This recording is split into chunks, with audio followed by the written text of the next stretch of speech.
Muli po tayo nagpapasalamat sa inyong lahat, mga kapatid. Muli, nakasama natin sila Sister Tess at si Brother Bel, galing ng Cagayan. Welcome po. Pinagagalak po namin na makasama kayo. Kasama po natin si Sister Jen, at si May, at si Brother Bong. Po, salamat din po. Nakarating po kayo sa ating, si Brother Carlo pala nandito din sa ating mahalagang pagtitipid ito.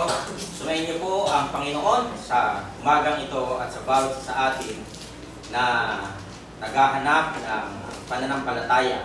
Po, na siyang makakapagdaragdag sa atin na tayo ay maging kalakip ng ating Panginoong Yesus sa buhay natin dito sa lupa. At pagkatapos po ng ating paksa mamaya, pakinggan po natin si Brother Chai. Meron po siya ilalatag sa atin na isang bagay na makapagpapalakas po sa ating gawain sa iglesia, pakinggan din ng mga kabataan.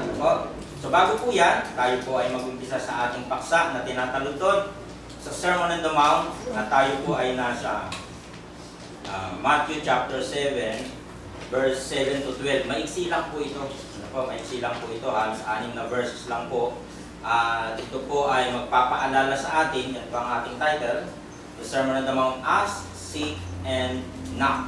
Napakahalaga po nito bilang tayo ay tao ng Diyos, na tayo ay nag-a-ask sa Diyos, nag-seek, at nag-knock. Ano po? Lesson number 18, tayo po ay mag-umpisa.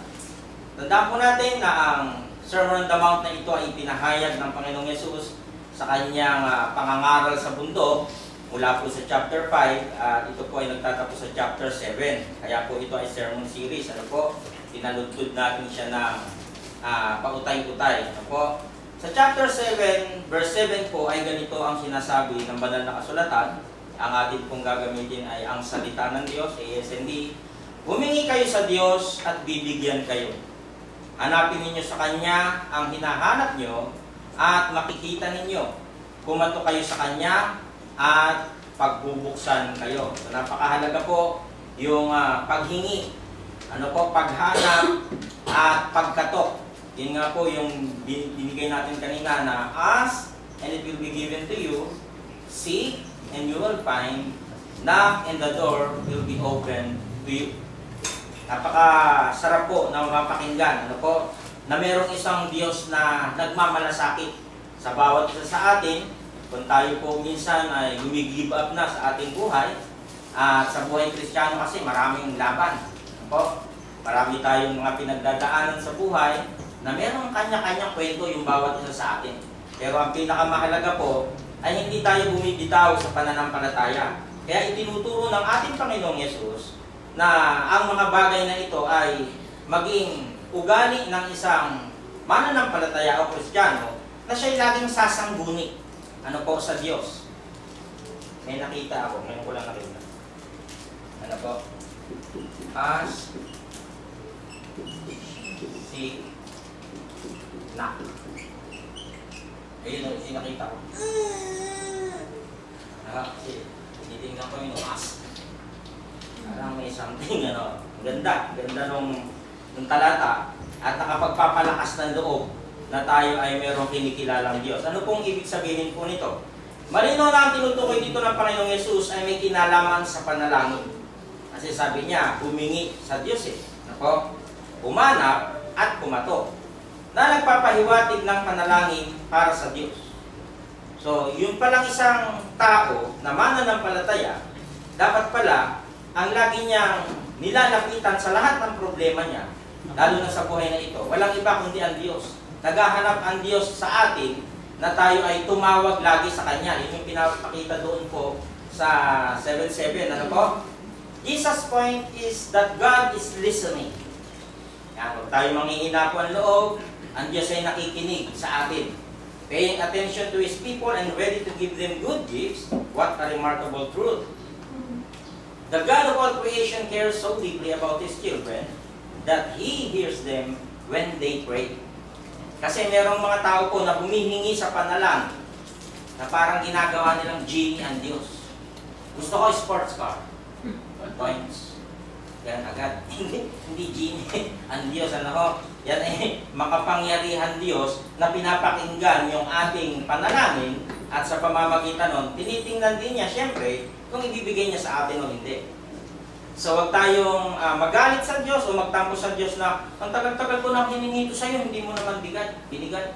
Kasi may mga bagay tayong hiningi, ay may mga bagay tayong hindi hiningi, pero binigay. Diba? So, yun po yung dapat natin isang makita doon, na ang Diyos ay palagi po sa atin na nakasubaybay at bilang mga anak, inaalagaan niya tayo. Ano po? Binibigyan niya tayo ng pag-asa. Hindi niya pinangihina ang loob natin. Yun po yung gusto kong ipasok sa inyong kaisipan. Since God is listening and loving, Jesus tells His listeners to ask, to seek, and to knock. When you ask, it will be given. When you seek, you will find. When you knock, the proper door will be open. Huwag tayong maiinit, mga kapatid. Ano po? At huwag natin laging sinisisi ang Diyos sa isang sitwasyon na, kasi ganito, hindi po.